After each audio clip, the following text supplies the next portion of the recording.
Hello and welcome to Spotlight here on TV Europa. Our special guest today is Katrine Rohde, the CEO of LSV Group, a company dedicated to enhancing business key processes in the Scandinavian region.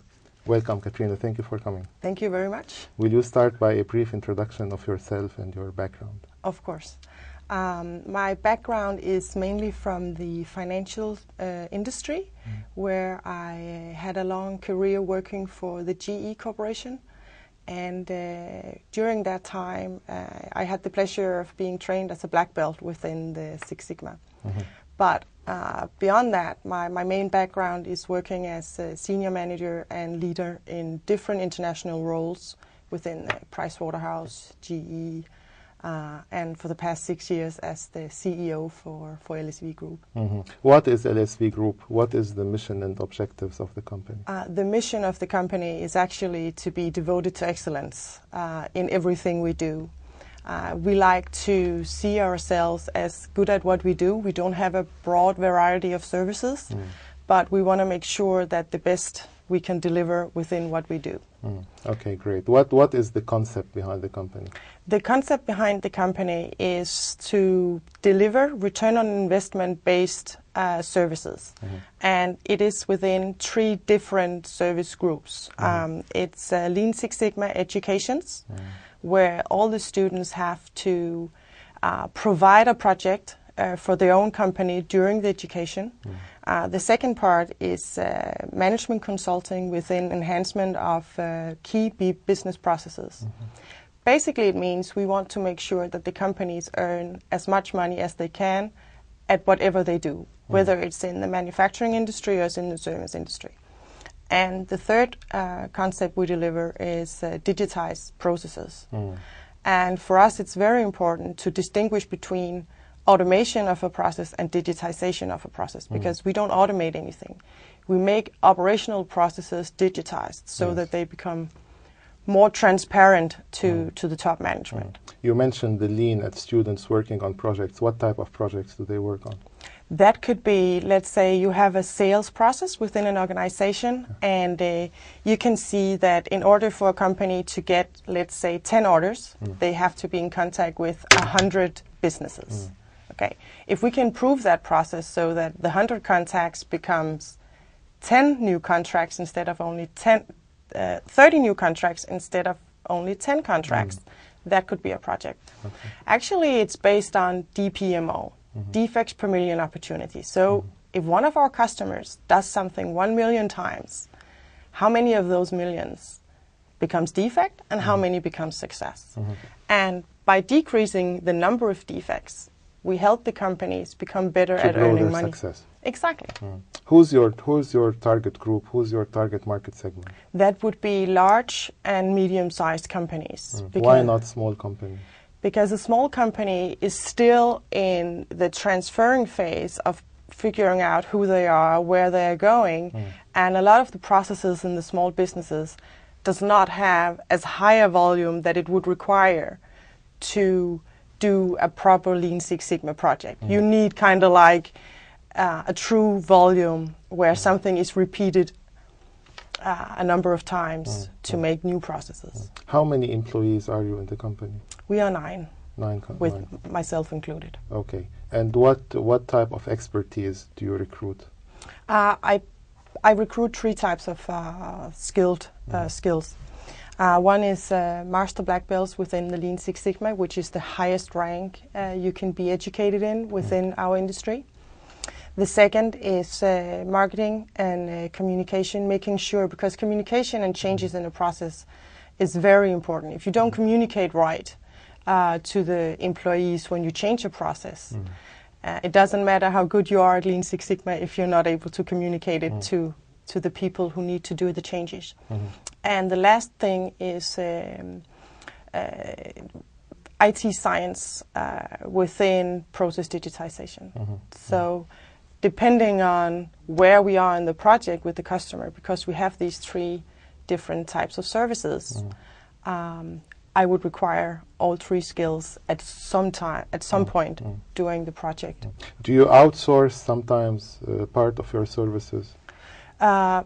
I wouldn't say we outsource it. We would rather take a partner. If, for instance, one of our customers is asking for a specific service and it's not within our skills because we only are devoted to excellence in what we do, we would rather go out, tell the customer, go out, find the best partner within the market and team up with them. Okay, so you have partner companies in different places. Yeah, okay. I do. Where are they mostly located? In Sweden. In Sweden. Yeah. Okay. Do you cooperate with international companies? You can say we cooperate with 2 international companies. LSV Group is the only company within Scandinavia who's accredited by the IASSC, which is the International Association for Six Sigma Certification. That's an international organization from America.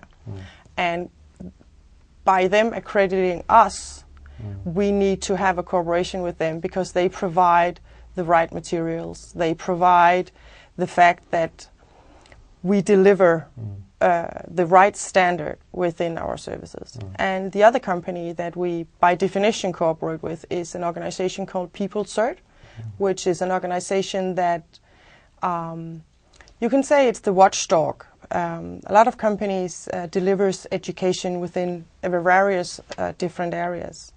And some companies kind of produce their own diplomas. It's not like there's any official background for it.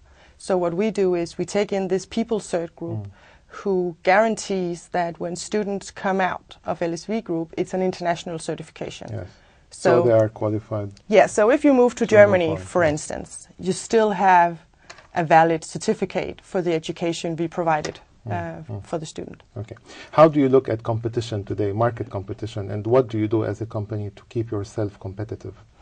I think to answer that in 2 questions.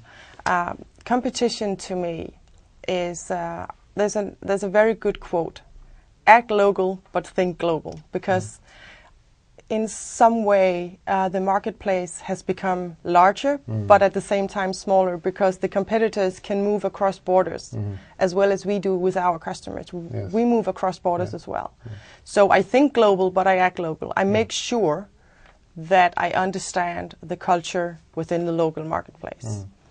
So that's what I do to maintain my position in the market. That's how you place yourself within the competition. And if you look at your competitive edge, how do you define it? I define it mostly by the IASSC accreditation. In a regional perspective, none of my competitors have the same accreditation. So I believe that by definition I can provide a different product. There's a lot of good products out there, but mine is international accredited, so that gives an advantage.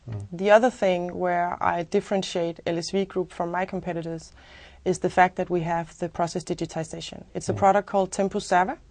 Tempus Serva is Latin and actually means time saved. Yeah. So if you look at an ERP or a business intelligence system today, that can probably target, if you are very good at it, 40% of the key processes. But there's 60% of the processes left in the business, mainly targeting the employees. You know, things done in Excel spreadsheets, mails going back and forth. We kind of take all those old types of processes and replace it with an operational system by digitizing the process. Okay. What was the impact of the financial crisis on you as a company, on your clients, on the whole business environment? That was actually kind of a dilemma because the main purpose of LSV Group is making sure that your cost is low and your turnover is high. So during the financial crisis, most of the companies actually needed products which LSV Group provides or any of our competitors, which is optimizing your processes, earning more money. But because they didn't have the money, they couldn't invest in getting more money. So it was kind of a dilemma because that would have been the perfect time to do process optimization, finding all the money there. But what we did was we stuck to the strategy and we made sure that we took our own medicine. So We also cut a lot of costs, and we did lose a lot of customers, as I think everybody did. But what we did was making sure that the customers knew we were there, and they just had to pick up the phone and we would be ready. Do you use price as a parameter to market positioning? No, I don't. We thought about it during the financial crisis, and there are two ways of looking at it.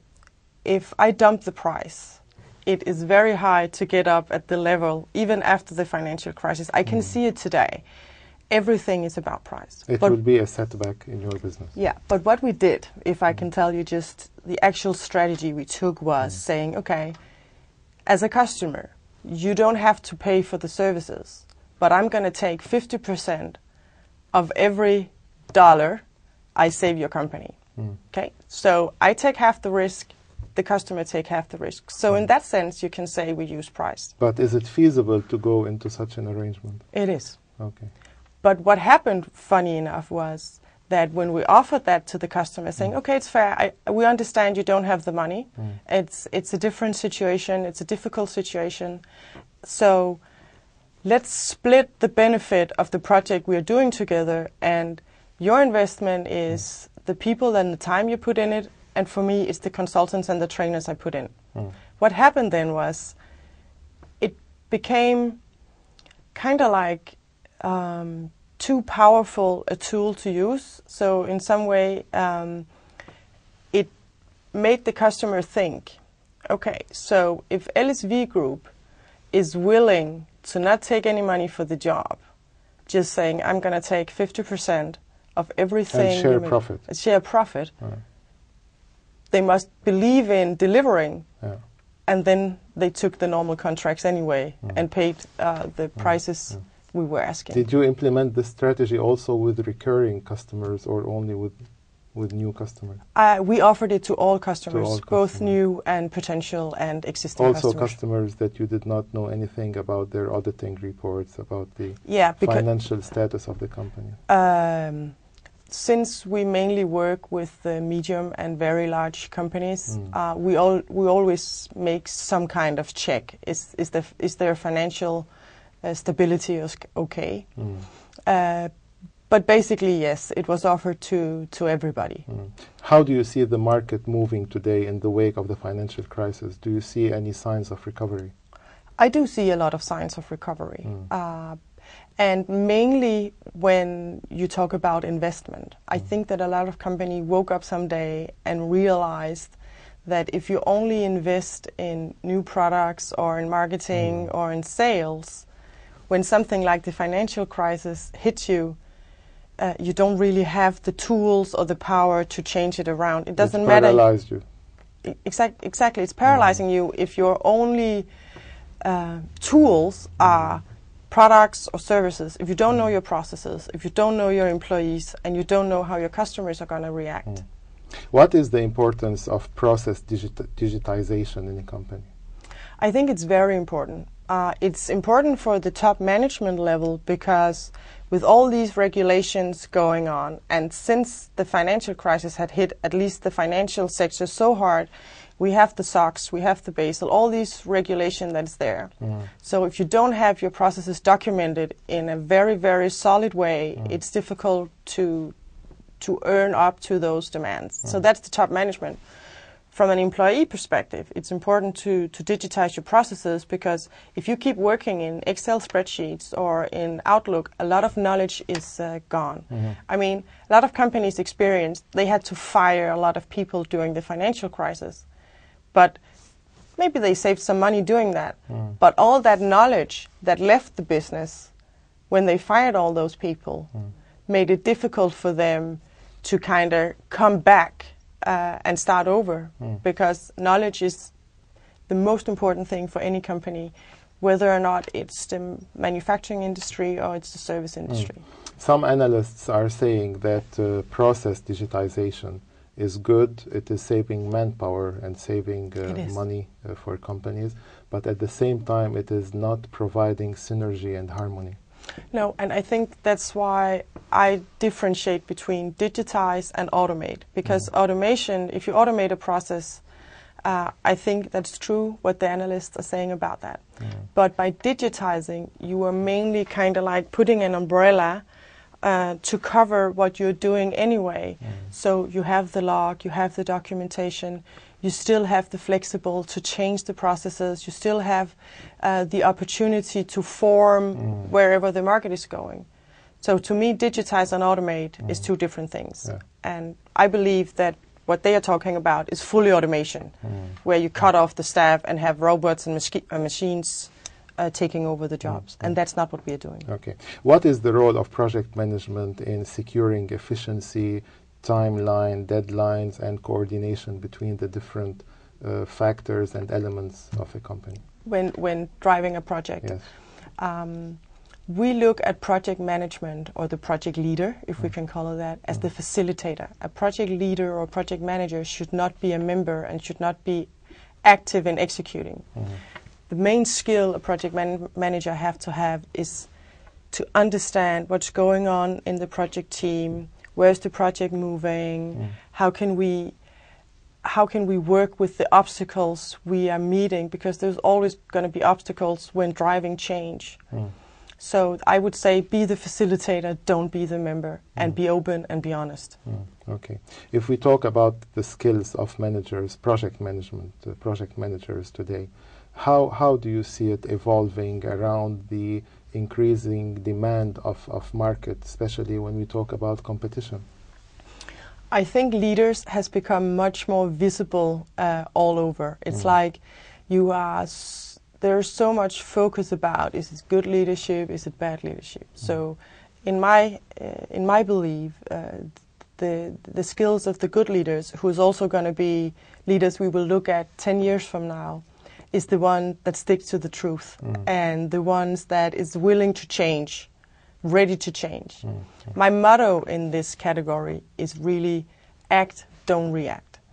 Make sure that you are so much on top of your company that before a fire starts somewhere, you know about, okay, I can smell the smoke, a fire is about to start, and you will always know what to do about it. You know who you can trust in the company.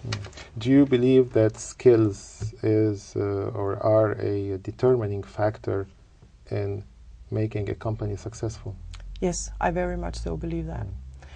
And I more and more believe that personal skills are more important than whatever professional skills you might have. Because industries are evolving, new products are coming along, and even though a lot of educations and training is changing, it's not changing in the same pace that new products or new marketplaces are. So you can never keep up. So I believe that personal skills and the ability to look within yourself and be willing to change yourself. Don't believe that everybody around you is going to change. You have to change sometime too. Yeah.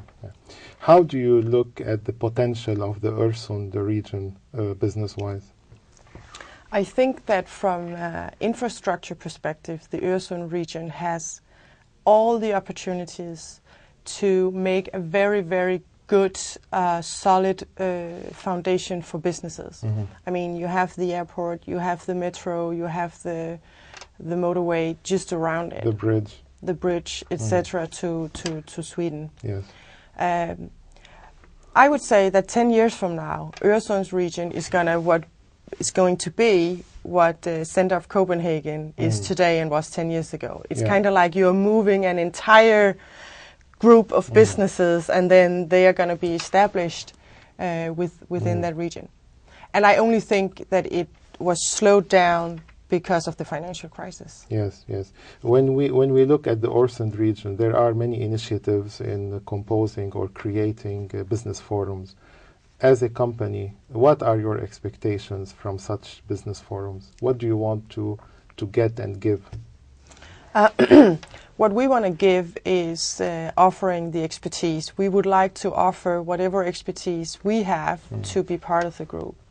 But I also believe that what we can gain out of it is, since there's so many businesses growing up there, it's kind of giving you this entrepreneur mood and ideas, and there's a lot of energy out there, which makes it a very nice place to grow, because you have a lot of people to talk to about, okay, so what did you do? Did you read that? So it gives you, even though you are a small or medium-sized business, you are within an area where you have a lot of alike companies. Yes, yes, yes.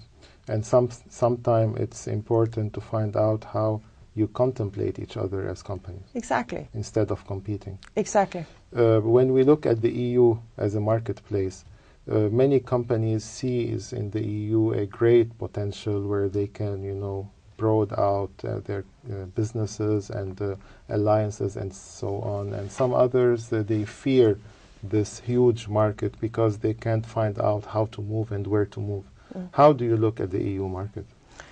To me, it's not an important thing if it's the EU or if it is the United States. Yeah. Our business is based on going where our customers is going. So at this point, I mean, LSV Group is 6 years old at this point, and we mainly have companies who has some kind of headquarters in Denmark, but they might have a small size business in China or in Norway or in Canada. So we kind of go where the customer goes.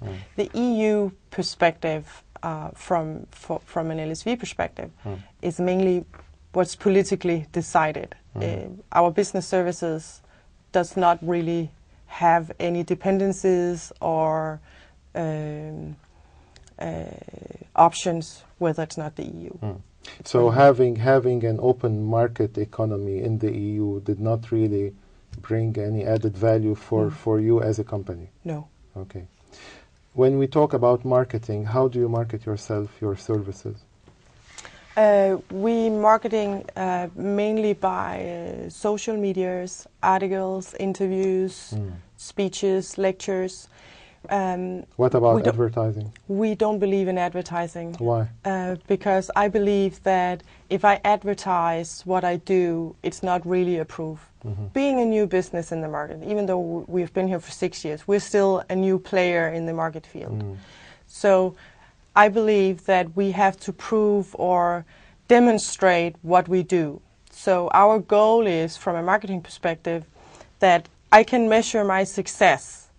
If I have a customer who recommends me to another customer, or not too long ago we had a customer who worked at one company, was offered a job in another company, and he called us back. So I believe that some of the core values that were true maybe 50, 60 or 100 years ago, where it was mouth-to-mouth advertising, is more and more true. And even more after the financial crisis, because people are kind of like alert. It's like, so are you a good company? Are you a bad company? Can I believe you? And advertising is very costly. It's very costly. True. But we do have a marketing and communication leader in our company. But that's also to maintain that our branding comes off supporting the strategy and our mission and our vision. How significant is it for a company to be innovative today? To be innovative? I think it's very important because if you don't show that you can move and you can evolve by innovation or by new products, you kind of like stick with the old values, but you still adapt to what the market is asking for. But sometimes in some companies, the type of services or products they provide, they don't have ample of space for innovation. No, that could be true, but from an LSV perspective, it is possible. I mean, if you look at Lean Six Sigma, it started out as a concept designed for the industry, Motorola and Toyota. But today, from an LSV perspective, we work in service industry as much as we work in production industry, manufacturing industries. So that's kind of like an innovation because you take the concept. So even though... And you create a balance. Yeah, exactly. What are the greatest challenges you meet in your work at your company? I would say it's price. At least during the financial crisis, we talked about that. We found a way around that. But from the beginning up to now, it's brand. If you don't have the right name, and then you can talk about the EU place or the global place, because if you have the brand or the name that the company knows about. Lego is a very, very good story about that. What happened when all the families had less money and they had to go out and buy a Christmas present for their daughter or their son? They go buy Lego because we know what Lego is. It's solid, it's a good product. So I would say our biggest challenge is to reach a place where you wouldn't keep asking, but who is LSV Group? So you have a solid flagship. Exactly. At the end of the day. Exactly. What are your future plans? What do you intend to do? We have two tracks we are going to work with during the next 3 to 5 years. And one is what we talked a little bit about, the process digitization, the product we developed, Tempo Server, is we want to see if we can learn something about how did Facebook and LinkedIn and all the other medias, which is very, very successful today, how did they get brought through? Exactly. So that are we going to study, and we are going to find out, because software is a very tricky market today. So we are going to learn a lot from that. So that's going to be one of the tracks. The other track is going to be making sure that we continue to stay. We're going to expand, but continue to be a small, medium-sized business, excellent at what we do. And this is actually one of the key successes in business, to keep a slim organization. Exactly. And not to grow. Exactly. Katrine, how are you inspired? I'm inspired from a lot of places. One is my husband. He's, since I met him, he's always encouraged me to go after my dream, and he's very, very supportive. And the other thing is, I'm inspired when my customers get success. When I can look at a customer and I can see that it really made a difference what we did, that gives me the power and the energy to say, okay, now I'm going to go on to the next customer. Okay, Katrine Rohde, it was a great pleasure talking to you. Thank you very much for your time today. You too, thank you. That was all for our program. See you next time. Have a nice weekend. Goodbye.